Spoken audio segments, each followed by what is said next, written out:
Hi ಎಲ್ಲರಿಗೂ ನಮಸ್ಕಾರ. Share marketing Kannada ಚಾನಲ್ಗೆ ನಿಮಗೆ ಸ್ವಾಗತ. ಮಾರ್ಕೆಟ್ನಲ್ಲಿ ಈಗ ನಮಗೆ 15%ಗೂ ಹೆಚ್ಚಿನ ಒಂದು ಕರೆಕ್ಷನ್ ನೋಡೋದಕ್ಕೆ ಸಿಗ್ತದೆ. ಇನ್ವೆಸ್ಟ್ಮೆಂಟ್ ಮಾಡೋದಕ್ಕೆ ಇದೊಂದು ಸರಿಯಾದ ಸಮಯ ಆಗಿರುತ್ತೆ. ಸೊ ನಾವು ಇಂಡಿವಿಜುವಲ್ ಸ್ಟಾಕ್ಗಳನ್ನು ಸೆಲೆಕ್ಟ್ ಮಾಡಿ ಅದರ ಫಂಡಮೆಂಟಲ್ಸನ್ನು ಸರ್ಚ್ ಮಾಡಿ ಹಾಗೆ ನಮ್ಮ ಪೋರ್ಟ್ಫೋಲಿಯೋನ ಡೈವರ್ಸಿಫೈ ಮಾಡಿ ಇನ್ವೆಸ್ಟ್ಮೆಂಟ್ ಮಾಡೋದಕ್ಕೆ ತುಂಬಾನೇ ಕಷ್ಟ ಅಂತ ಅನ್ನಿಸ್ತಿರೋರು ಮ್ಯೂಚುವಲ್ ಫಂಡ್ಗಳಲ್ಲಿ ಇನ್ವೆಸ್ಟ್ಮೆಂಟನ್ನು ಮಾಡ್ಬೋದಾಗುತ್ತೆ. ಏನಕ್ಕೆಂದರೆ ನಾವು ಪರ್ಟಿಕ್ಯುಲರ್ ಸ್ಟಾಕನ್ನು ಸೆಲೆಕ್ಟ್ ಮಾಡಿ ಅದರಲ್ಲಿ ಇನ್ವೆಸ್ಟ್ ಮಾಡ್ತೀವಿ. ಹಾಗೆ ಬೇರೆ ಒಂದು ಸ್ಟಾಕ್ ಚೆನ್ನಾಗಿ ಪರ್ಫಾರ್ಮ್ ಮಾಡ್ತಿದ್ದಾಗ ಆ ಒಂದು ಸ್ಟಾಕನ್ನು ಕೂಡ ಬೈ ಮಾಡ್ತೀವಿ. ಇದೇ ರೀತಿಯಲ್ಲಿ ನಮ್ಮ ಪೋರ್ಟ್ಫೋಲಿಯೋದಲ್ಲಿ 15ರಿಂದ 20 ಸ್ಟಾಕ್ಗಳನ್ನು ಆ್ಯಡ್ ಮಾಡ್ತೀವಿ. ಕೆಲವೊಬ್ರು 30ರಿಂದ 40 ಸ್ಟಾಕ್ಗಳನ್ನು ಕೂಡ ಆ್ಯಡ್ ಮಾಡ್ತಾರೆ. ಸೊ ಅಂತ ಒಂದು ಸಿಚುವೇಶನಲ್ಲಿ ಮಾರ್ಕೆಟ್ ಕರೆಕ್ಟ್ ಆದಾಗ ಎಲ್ಲ ಸ್ಟಾಕ್ಗಳದ್ದು ನಾವು ಆವರೇಜ್ ಮಾಡೋದಕ್ಕೆ ಕಷ್ಟ ಆಗುತ್ತೆ. ಹಾಗೆ ಮಂತ್ಲಿ ಇನ್ವೆಸ್ಟ್ಮೆಂಟ್ ಮಾಡ್ತೀನಿ ಅಂತ ಅಂದಾಗ ಎಲ್ಲ ಸ್ಟಾಕ್ ಪ್ರೈಸಸ್ ನಮಗೆ ಒಂದೇ ರೇಂಜಲ್ಲಿ ಇರೋದಿಲ್ಲ. 1500ರ ಮೇಲಿನ ಶೇರ್ ಪ್ರೈಸ್ ಇದ್ದಾಗ ಸೊ ಅಲ್ಲಿ ಆವರೇಜ್ ಮಾಡ್ಕೊಳ್ಳೋದು ಕೂಡ ಕಷ್ಟ ಆಗುತ್ತೆ. ಹಾಗೆ ಪ್ರತಿ ತಿಂಗಳು ನಾವು ಎಲ್ಲ ಸ್ಟಾಕ್ಗಳದ್ದು ಡಿಪ್ಪಲ್ಲಿ ಬೈಯಿಂಗ್ ಅನ್ನ ಮಾಡೋದಕ್ಕೆ ಕೂಡ ಕಷ್ಟ ಆಗೋದ್ರಿಂದ ಅಂತವರಿಗೆ ಮ್ಯೂಚುವಲ್ ಫಂಡ್ ತುಂಬಾನೇ ಒಳ್ಳೆ ಒಂದು ಚಾಯ್ಸ್ ಆಗುತ್ತೆ. ಸೊ ಮ್ಯೂಚುವಲ್ ಫಂಡ್ಗಳಲ್ಲಿ ಸೆಲೆಕ್ಟೆಡ್ ಸ್ಟಾಕ್ ಇರುತ್ತೆ. ಇಲ್ಲಿ ನಮಗೆ ಮೇಜರ್ ಕೆಲಸ ಅಂದಾಗ ಒಳ್ಳೆ ಒಂದು ಫಂಡ್ ಅನ್ನ ಸೆಲೆಕ್ಟ್ ಮಾಡಿ ನಾವು ಇನ್ವೆಸ್ಟ್ಮೆಂಟ್ ಅನ್ನ ಸ್ಟಾರ್ಟ್ ಮಾಡಬೇಕಾಗುತ್ತೆ. ಮಿಕ್ಕ ಕೆಲಸವನ್ನ ಆ ಫಂಡ್ ಮ್ಯಾನೇಜರ್ ನೋಡ್ಕೋತಾರೆ. ನಮಗೆ ಇಂಡಿಯಾದಲ್ಲಿ 2500ಕ್ಕೂ ಹೆಚ್ಚಿನ ಮ್ಯೂಚುವಲ್ ಫಂಡ್ ಸ್ಕೀಮ್ಗಳು ಲಿಸ್ಟ್ ಆಗಿದಾವೆ. ಅದು ಲಾರ್ಜ್ ಕ್ಯಾಪ್ ಫಂಡ್ಸ್ ಆಗಿರ್ಬೋದು, ಸ್ಮಾಲ್ ಕ್ಯಾಪ್ ಅಥವಾ ಮಿಡ್ ಕ್ಯಾಪ್ನ ಫಂಡ್ಸ್ ಆಗಿರ್ಬೋದು, ಅಥವಾ large cap, mid cap, small cap ಎಲ್ಲವನ್ನು ಹೊಂದಿರುವಂತಹ ಫ್ಲೆಕ್ಸಿ ಕ್ಯಾಪ್ ಫಂಡ್ಸ್ ಕೂಡ ಆಗಿರ್ಬೋದು. ಹಾಗೆ Sensex Nifty, bank Nifty, so ಈ ರೀತಿಯ ಇಂಡೆಕ್ಸ್ ಫಂಡ್ಗಳು ಕೂಡ ಅವೈಲೇಬಲ್ ಇದೆ. ಹಾಗೆ ಟ್ಯಾಕ್ಸ್ ಸೇವಿಂಗ್ ಆಪ್ಷನ್ಸ್ ಪ್ರೊವೈಡ್ ಮಾಡುವಂತಹ ELSS ಫಂಡ್ಗಳು ಕೂಡ ಮಾರ್ಕೆಟ್ ಅಲ್ಲಿ ಅವೈಲೇಬಲ್ ಇರುತ್ತೆ. ಹಾಗೆ ಡೆಟ್ ಫಂಡ್ಸ್ ಕೂಡ ಅವೈಲೇಬಲ್ ಇರುತ್ತೆ. ಡೆಟ್ ಫಂಡ್ಗಳಲ್ಲಿ ನಮಗೆ ಬೇರೆ ಬೇರೆ ರೀತಿಯ ಫಂಡ್ ಇರುತ್ತೆ. Over night fund, short duration fund, long duration fund, so ಈ ರೀತಿ ಬೇರೆ ಬೇರೆ ಕ್ಯಾಟಗರಿಯ ಡೆಟ್ ಫಂಡ್ಗಳು ಕೂಡ ನೋಡೋದಕ್ಕೆ ಸಿಗುತ್ತೆ. ಹಾಗೆ ಈಕ್ವಿಟಿ ಮತ್ತು ಡೆಟ್ ಅಲ್ಲಿ ಇನ್ವೆಸ್ಟ್ ಮಾಡುವಂತಹ ಫಂಡ್ಗಳು ಕೂಡ ಇರುತ್ತೆ. ಸೊ ಅವರು ಮಾರ್ಕೆಟ್ ಯಾವ ರೀತಿಯಲ್ಲಿ ಮೂವ್ ಆಗುತ್ತೆ ಆ ಬೇಸಿಸ್ ಮೇಲೆ ಇನ್ವೆಸ್ಟ್ಮೆಂಟ್ ಅನ್ನ ಮಾಡ್ತಿರ್ತಾರೆ. ಸೊ ಈ ರೀತಿಯಲ್ಲಿ ಬ್ಯಾಲೆನ್ಸ್ಡ್ ಅಡ್ವಾಂಟೇಜ್ ಫಂಡ್ಗಳು ಕೂಡ ನಮಗೆ ಮಾರ್ಕೆಟ್ ಅಲ್ಲಿ ಅವೈಲೇಬಲ್ ಇದೆ. ಸೊ ಈ ಎಲ್ಲ ಕ್ಯಾಟಗರಿಯನ್ನ ಎಕ್ಸ್ಪ್ಲೇನ್ ಮಾಡಿ ಆಲ್ರೆಡಿ ಒಂದು ವಿಡಿಯೋನ ನಾನು ಮಾಡಿದ್ದೀನಿ. ಆ ವಿಡಿಯೋ ಲಿಂಕ್ ಅನ್ನ ನೀವು ಐ ಬಟನ್ ಇಂದ ಪಡ್ಕೋಬಹುದು. ಇದರಲ್ಲಿ 4-5 ಫಂಡ್ಗಳನ್ನು ನಾವು ಚೂಸ್ ಮಾಡಿ ಇನ್ವೆಸ್ಟ್ಮೆಂಟ್ ಅನ್ನ ಮಾಡಬೇಕಾಗುತ್ತೆ. ಸೊ ಎಲ್ಲ ಕ್ಯಾಟಗರಿಯ ಫಂಡ್ಗಳು ಕೂಡ ನಮಗೆ ಬೇರೆ ಬೇರೆ ಮ್ಯೂಚುವಲ್ ಫಂಡ್ ಹೌಸ್ಗಳಿಂದ ನೋಡೋದಕ್ಕೆ ಸಿಗುತ್ತೆ. HDFC, ICICI, Axis, SBI, Tata, L&T, Aditya Birla, so ಈ ರೀತಿಯ ಮ್ಯೂಚುವಲ್ ಫಂಡ್ ಹೌಸ್ಗಳು ಎಲ್ಲ ಕ್ಯಾಟಗರಿಯ ಫಂಡ್ಗಳನ್ನು ಕೂಡ ಮಾರ್ಕೆಟ್ ಅಲ್ಲಿ ತಂದಿರ್ತಾರೆ. ಸೊ ಇದರಲ್ಲಿ ಬೆಸ್ಟ್ ಯಾವುದು, ಸೊ ನಾವು ಯಾವುದರಲ್ಲಿ ಇನ್ವೆಸ್ಟ್ಮೆಂಟ್ ಅನ್ನ ಮಾಡಬೇಕು ಅದನ್ನ ಐಡೆಂಟಿಫೈ ಮಾಡೋದು ಮೇಜರ್ ಕೆಲಸ ಆಗಿರುತ್ತೆ. ಸೊ ಇದನ್ನು ನಾವು ಸರಿಯಾಗಿ ಐಡೆಂಟಿಫೈ ಮಾಡಿದ್ರೆ ಒಳ್ಳೆ ಒಂದು ಇನ್ವೆಸ್ಟ್ಮೆಂಟ್ ಪ್ರಾಕ್ಟೀಸ್ ಅನ್ನ ಫಾಲೋ ಮಾಡಬಹುದಾಗುತ್ತೆ. ಸೊ ಇಷ್ಟೆಲ್ಲ ಫಂಡ್ಗಳಲ್ಲಿ ಒಳ್ಳೆ ಫಂಡನ್ನು ನಾವು ಯಾವ ರೀತಿಯಲ್ಲಿ ಚೂಸ್ ಮಾಡೋದು ಅದನ್ನು ಈ ಒಂದು ವಿಡಿಯೋದಲ್ಲಿ ನಾನು ನಿಮಗೆ ತಿಳಿಸ್ಕೊಡ್ತೀನಿ. ಯಾವ ರೀತಿಯಲ್ಲಿ ನಾವು ಬೇರೆ ಬೇರೆ ಫಂಡ್ಗಳನ್ನು ಕಂಪೇರ್ ಮಾಡಿ ಒಳ್ಳೆ ಫಂಡನ್ನು ಚೂಸ್ ಮಾಡ್ಬೋದು ಅಂತ. ಸೊ ಜಸ್ಟ್ ನೀವು ಗೂಗಲಲ್ಲಿ ಕಂಪೇರ್ ಮ್ಯೂಚುವಲ್ ಫಂಡ್ ET ಮನಿ ಅಂತ ಸರ್ಚ್ ಮಾಡಿದ್ರೆ ಸೊ ನಿಮಗೆ ಲಿಂಕ್ ಅವೈಲೇಬಲ್ ಆಗುತ್ತೆ ಕಂಪೇರ್ ಮ್ಯೂಚುವಲ್ ಫಂಡ್ಸ್ ಅಂತ. ಸೊ ಅದ್ರ ಮೇಲೆ ಜಸ್ಟ್ ಕ್ಲಿಕ್ ಮಾಡಬೇಕಾಗುತ್ತೆ. ನಿಮಗೆ 2 ಫಂಡ್ಸ್ ಆಲ್ರೆಡಿ ಸೆಲೆಕ್ಟೆಡ್ ಕಾಣಿಸುತ್ತೆ, SBI ಬ್ಲೂ ಚಿಪ್ ಫಂಡ್ ಹಾಗೆ HDFC ಸೆನ್ಸೆಕ್ಸ್ ಫಂಡ್. ಸೊ ಇಲ್ಲಿ 2 ಫಂಡನ್ನು ಕೂಡ ನೀವು ಕಂಪೇರ್ ಮಾಡ್ಬೋದು ಅಥವಾ ಇನ್ನೆರಡು ಫಂಡ್ಗಳನ್ನು ಕೂಡ ಆ್ಯಡ್ ಮಾಡ್ಕೋಬೋದಾಗುತ್ತೆ. ಸೊ ನಾನಿಲ್ಲಿ ಇದೇ ಕ್ಯಾಟಗರಿಯ ಇನ್ನೊಂದು ಫಂಡನ್ನು ಆ್ಯಡ್ ಮಾಡ್ತೀನಿ. ಆಕ್ಸಿಸ್ ಬ್ಲೂ ಚಿಪ್ ಫಂಡನ್ನು ಇಲ್ಲಿ ಆ್ಯಡ್ ಮಾಡ್ಕೋತೀನಿ. ಹಾಗೆ ಇನ್ನೊಂದು fund Canara Robeco blue chip fund. So ಇದು ಕೂಡ ತುಂಬಾ ಒಳ್ಳೆ ಫಂಡ್ ಆಗಿರುತ್ತೆ. ಸೊ ಇದನ್ನು ಕೂಡ ಚೂಸ್ ಮಾಡ್ತೀನಿ. ಸೊ ಈ 4 ಫಂಡ್ಗಳನ್ನು ನಾವು ಕಂಪೇರ್ ಮಾಡ್ಬೋದಾಗುತ್ತೆ. ಸೊ ನೀವು ಇಲ್ಲಿ ಫಂಡ್ಗಳನ್ನು ಕಂಪೇರ್ ಮಾಡುವಾಗ 4 ಫಂಡ್ಗಳು ಅಥವಾ ನೀವು ಎಷ್ಟು ಫಂಡ್ಗಳನ್ನು ಕಂಪೇರ್ ಮಾಡ್ತೀರಾ ಅಷ್ಟು ಫಂಡ್ಗಳು ಸೇಮ್ ಕ್ಯಾಟಗರಿಯ ಫಂಡ್ಸ್ ಅನ್ನೋದನ್ನ ಮೊದಲು ನೀವು ಖಾತ್ರಿ ಪಡಿಸ್ಕೋಬೇಕಾಗುತ್ತೆ. ಸೊ ಇಲ್ಲಿ ನಿಮಗೆ ಸಬ್ ಕ್ಯಾಟಗರಿ ಏನು ಕಾಣಿಸ್ತಿದೆ ಸೊ ಎಲ್ಲ ಕೂಡ ಲಾರ್ಜ್ ಕ್ಯಾಪ್ ಕ್ಯಾಟಗರಿಯ ಫಂಡ್ ಆಗಿರುತ್ತೆ. ಸೊ ನೀವು ಸೇಮ್ ಕ್ಯಾಟಗರಿಯ ಫಂಡ್ಗಳನ್ನು ಕಂಪೇರ್ ಮಾಡಿದಾಗ ಸೊ ನಿಮಗೆ ಕಂಪ್ಯಾರಿಸನ್ ಕೂಡ ಸರಿಯಾಗಿ ಬರುತ್ತೆ. ಸೊ ಮೊದಲನೇ ಟ್ಯಾಬಲ್ಲಿ ನಿಮಗೆ VRO ರೇಟಿಂಗ್ ಏನು ಕಾಣಿಸ್ತಿದೆ, ಇದು ಕ್ರೆಡಿಟ್ ಏಜೆನ್ಸಿಗಳ ಒಂದು ರೇಟಿಂಗ್ ಆಗಿರುತ್ತೆ. ಯಾವ ಫಂಡ್ ಒಳ್ಳೆ ರೇಟಿಂಗ್ ಅನ್ನು ಹೊಂದಿದೆ ಅದು 5 ಸ್ಟಾರ್ ರೇಟಿಂಗ್ ಅನ್ನು ಹೊಂದಿರುತ್ತೆ. ಹಾಗೆ ನಮಗೆ ರೇಟಿಂಗ್ ಕಮ್ಮಿ ಆಗ್ತಾ ಹೋಗುತ್ತೆ ಫಂಡ್ನ ಪರ್ಫಾರ್ಮೆನ್ಸ್ನ ಮೇಲೆ. ಸೊ ಇಲ್ಲಿ SBI ಬ್ಲೂ ಚಿಪ್ ಫಂಡ್ ಹಾಗೆ HDFC ಇಂಡೆಕ್ಸ್ ಸೆನ್ಸೆಕ್ಸ್ ಫಂಡನ್ನು ಕಂಪೇರ್ ಮಾಡಿದಾಗ ಇಲ್ಲಿ ನಿಮಗೆ 3 ಸ್ಟಾರ್ ರೇಟಿಂಗ್ ನೋಡೋದಕ್ಕೆ ಸಿಗುತ್ತೆ. ಅದೇ ನಮಗೆ ಆಕ್ಸಿಸ್ ಬ್ಲೂ ಚಿಪ್ ಫಂಡ್ ಮತ್ತು ಕೆನರಾ ರೋಬೆಕೋ ಫಂಡಲ್ಲಿ 5 ಸ್ಟಾರ್ ರೇಟಿಂಗ್ ಕಾಣಿಸುತ್ತೆ. ಸೊ ಈ 2 ಫಂಡ್ಗಳು ಒಳ್ಳೆ ಒಂದು ಪರ್ಫಾರ್ಮೆನ್ಸನ್ನು ಲಾರ್ಜ್ ಕ್ಯಾಪ್ ಕ್ಯಾಟಗರಿಯಲ್ಲಿ ಕೊಡ್ತಿದ್ದಾವೆ.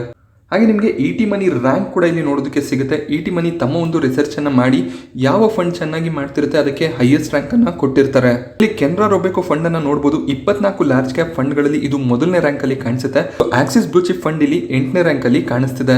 ಹಾಗೆ ನಾವು SBI ಬ್ಲೂ ಚಿಪ್ ಫಂಡ್ ಅನ್ನ ಕಂಪೇರ್ ಮಾಡಿದಾಗ 24 ಫಂಡ್ಗಳಲ್ಲಿ ಇದು 10ನೇ ರ್ಯಾಂಕ್ ಅಲ್ಲಿ ಕಾಣಿಸ್ತಿದೆ. ಸೊ ಇಲ್ಲಿ ಬೇರೆ ಬೇರೆ ಫ್ಯಾಕ್ಟರ್ಗಳನ್ನ ಕನ್ಸಿಡರ್ ಮಾಡಿ ET ಮನಿ ಈ ಒಂದು ರ್ಯಾಂಕಿಂಗ್ ಅನ್ನ ಕೊಟ್ಟಿರ್ತಾರೆ. ಹಾಗೆ ಇಲ್ಲಿ ಕೆಳಗಡೆ ನಾವು ಫಂಡ್ನ ಏಜ್ ಮತ್ತು ಟೋಟಲ್ ಫಂಡ್ ಸೈಜ್ ಏನಿದೆ ಅದನ್ನು ಕೂಡ ಗಮನಿಸ್ಬೋದು. ಟೋಟಲ್ ಆಗಿ ಇಲ್ಲಿ ನಮಗೆ ಆಕ್ಸಿಸ್ ಬ್ಲೂ ಚಿಪ್ ಫಂಡಲ್ಲಿ 33,000 ಕೋಟಿಯಷ್ಟು ಇನ್ವೆಸ್ಟ್ಮೆಂಟ್ ಕಾಣಿಸುತ್ತೆ. ನೆಕ್ಸ್ಟ್ ನಮಗೆ SBI ಬ್ಲೂ ಚಿಪ್ ಫಂಡಲ್ಲಿ ಹೆಚ್ಚಿನ ಒಂದು ಇನ್ವೆಸ್ಟ್ಮೆಂಟ್ ಕಾಣಿಸುತ್ತೆ. ಕೆನರಾ ರೋಬೆಕೋ ಫಂಡ್ 1ನೇ ಸ್ಥಾನದಲ್ಲಿ ಇದ್ರೂ ಕೂಡ ಇಲ್ಲಿ ನಮಗೆ ತುಂಬ ಕಮ್ಮಿ ಇನ್ವೆಸ್ಟ್ಮೆಂಟ್ ಕಾಣಿಸ್ತಿದೆ. ಇದಕ್ಕೆ ಮುಖ್ಯವಾದ ಕಾರಣ ಕೆನರಾ ರೋಬೆಕೋ ಫಂಡ್ ಕಳೆದ 2 ವರ್ಷದಲ್ಲಿ ಒಳ್ಳೆ ಒಂದು ಪರ್ಫಾರ್ಮೆನ್ಸ್ ಅನ್ನ ಕೊಟ್ಟಿದೆ. ಆಕ್ಸಿಸ್ ಬ್ಲೂ ಚಿಪ್ ಫಂಡ್ ಹಾಗೆ SBI ಬ್ಲೂ ಚಿಪ್ ಫಂಡ್ 5-6 ವರ್ಷದಿಂದ ಕೂಡ ಒಳ್ಳೆ ರಿಟರ್ನ್ಸ್ ಅನ್ನೇ ಕೊಡ್ತಾ ಬರ್ತಿದೆ. ಫಂಡ್ನ ಏಜ್ ಮತ್ತು ಫಂಡ್ನ ಸೈಜ್ ಕೂಡ ಇಂಪಾರ್ಟೆಂಟ್ ಆಗುತ್ತೆ. ಎಷ್ಟು ಹಳೆಯ ಫಂಡ್ ಇದು, ಹಾಗೆ ಫಂಡ್ ಹೌಸ್ಗೆ ಎಷ್ಟು ಎಕ್ಸ್ಪೀರಿಯನ್ಸ್ ಇದೆ ಅದನ್ನು ಕೂಡ ನಾವು ಗಮನಿಸ್ತಾ ಹೋಗಬೇಕಾಗತ್ತೆ. ಸೊ ನೆಕ್ಸ್ಟ್ ನೀವು ಕೆಳಗಡೆ ಸ್ಕ್ರಾಲ್ ಮಾಡಿದ್ರೆ ನಿಮಗೆ ರಿಟರ್ನ್ಸ್ಗಳು ನೋಡೋದಕ್ಕೆ ಸಿಗುತ್ತೆ. 3 ತಿಂಗಳು, 6 ತಿಂಗಳು, 1 ವರ್ಷ, 3 ವರ್ಷ, 5 ವರ್ಷದಲ್ಲಿ ಎಲ್ಲ ಫಂಡ್ಗಳು ಎಷ್ಟು ರಿಟರ್ನ್ಸನ್ನು ಕೊಟ್ಟಿದೆ ಅಂತ. ಕಳೆದ 3 ವರ್ಷದಲ್ಲಿ ನಮಗೆ ಕೆನರಾ ರೋಬೆಕೋ ಫಂಡ್ ಒಳ್ಳೆ ಒಂದು ರಿಟರ್ನ್ ಅನ್ನು ಜನರೇಟ್ ಮಾಡಿ ಕೊಟ್ಟಿದೆ. ಹಾಗೆ 5 ವರ್ಷದ ಪರ್ಫಾರ್ಮೆನ್ಸ್ ಅನ್ನು ಗಮನಿಸಿದಾಗಲೂ ಕೂಡ ಕೆನರಾ ರೋಬೆಕೋ ಫಂಡ್ ಚೆನ್ನಾಗಿ ಮಾಡಿದೆ. ಸೊ ಅದಕ್ಕೆ ಇಲ್ಲಿ ಕೆನರಾ ರೋಬೆಕೋ ಫಂಡ್ 1ನೇ ಸ್ಥಾನದಲ್ಲಿ ಇರೋದು. ಹಾಗೆ ಕೆಳಗಡೆ ಸ್ಕ್ರಾಲ್ ಮಾಡಿದಾಗ ನಿಮಗೆ ಇಲ್ಲಿ ರಿಸ್ಕ್ ಮೆಜರ್ಸ್ಗಳು ಕೂಡ ನೋಡೋದಕ್ಕೆ ಸಿಗುತ್ತೆ. ಇಲ್ಲಿ ನೀವು ಆಲ್ಫಾ ಮತ್ತು ಬೀಟಾವನ್ನು ಕನ್ಸಿಡರ್ ಮಾಡ್ಕೋಬೋದಾಗುತ್ತೆ. ಯಾವುದೇ ಒಂದು ಸ್ಟಾಕ್ನ ಆಲ್ಫಾ 1ಕ್ಕಿಂತ ಜಾಸ್ತಿ ಇದ್ದರೆ ಅದನ್ನು ಒಂದು ಒಳ್ಳೆ ಫಂಡ್ ಅಂತ ನಾವು ಕನ್ಸಿಡರ್ ಮಾಡ್ಬೋದು. ಆಕ್ಸಿಸ್ ಬ್ಲೂ ಚಿಪ್ ಫಂಡಲ್ಲಿ ಆಲ್ಫಾ 1.18 ಕಾಣಿಸುತ್ತೆ. ಹಾಗೆ ನಾವು ಕೆನರಾ ರೋಬೆಕೋ ಫಂಡಲ್ಲಿ 3.85 ಆಲ್ಫಾ ರೇಷಿಯೋವನ್ನು ನೋಡ್ಬೋದಾಗುತ್ತೆ. ಸೊ ಇಲ್ಲೂ ಕೂಡ ನಮಗೆ ಕೆನರಾ ರೋಬೆಕೋ ಫಂಡ್ ಒಳ್ಳೆ ಒಂದು ಪರ್ಫಾರ್ಮೆನ್ಸನ್ನು ಕೊಡ್ತಿದೆ. ಹಾಗೆ ಬೀಟಾ ರೇಷಿಯೋವನ್ನು ಕೂಡ ನೀವು ಗಮನಿಸ್ಬೋದು. ಬೀಟಾ ರೇಷಿಯೋ ಅಂದಾಗ ಈಗ ಇದು ಲಾರ್ಜ್ ಕ್ಯಾಪ್ನ ಫಂಡ್ಸ್ ಆಗಿರುತ್ತೆ.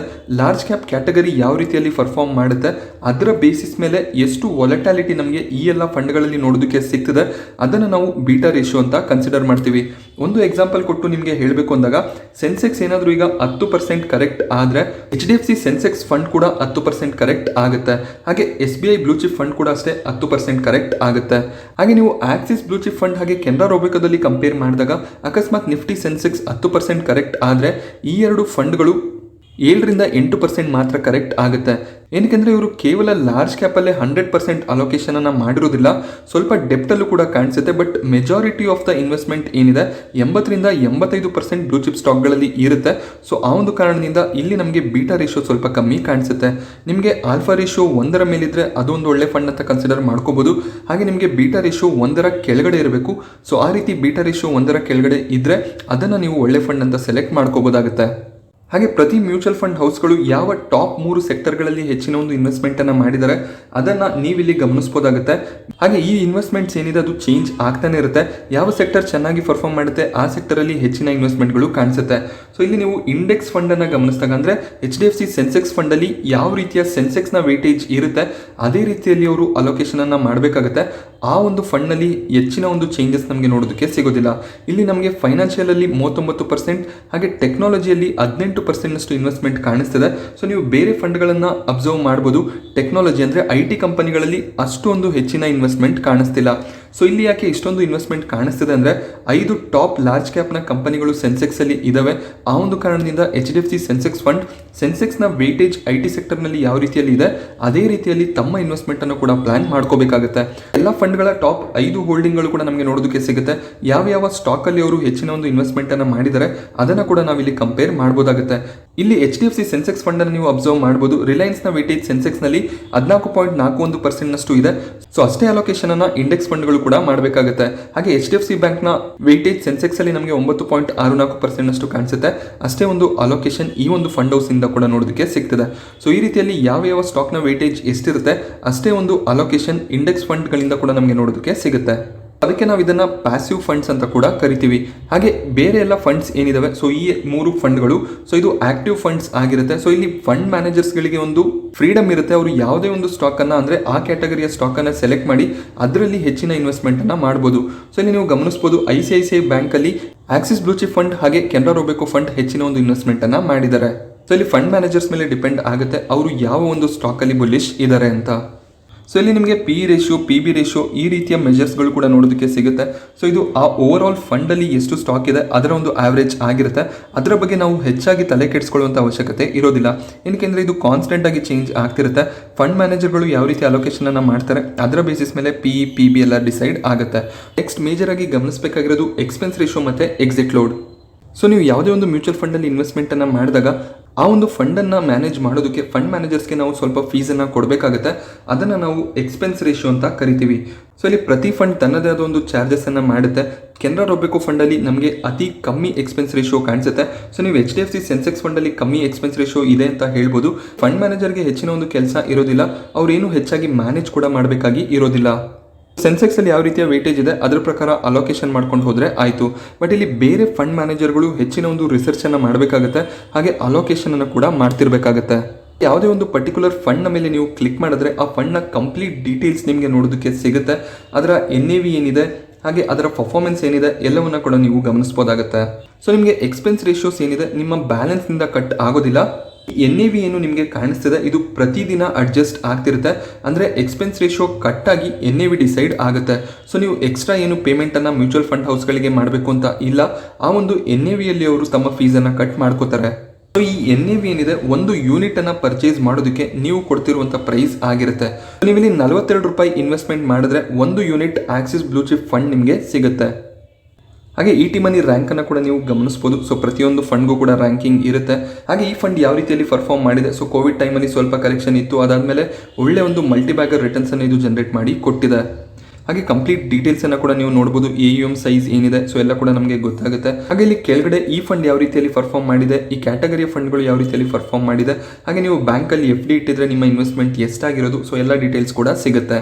ನೀವು ಕೆಳಗಡೆ ಸ್ಕ್ರಾಲ್ ಮಾಡಿದಾಗ ಟಾಪ್ ಸ್ಟಾಕ್ ಹೋಲ್ಡಿಂಗ್ಸ್ ಏನಿದೆ, ಹಾಗೆ ಯಾವ ಸ್ಟಾಕ್ಗಳಲ್ಲಿ ಎಷ್ಟು ಇನ್ವೆಸ್ಟ್ಮೆಂಟನ್ನು ಮಾಡಿದ್ದಾರೆ, ಹಾಗೆ ಯಾವ ಸೆಕ್ಟರಲ್ಲಿ ಇನ್ವೆಸ್ಟ್ಮೆಂಟ್ ಇದೆ, ಡೀಟೇಲ್ ಪೋರ್ಟ್ಫೋಲಿಯೋನ ಕೂಡ ನಾವು ನೋಡ್ಬೋದಾಗುತ್ತೆ.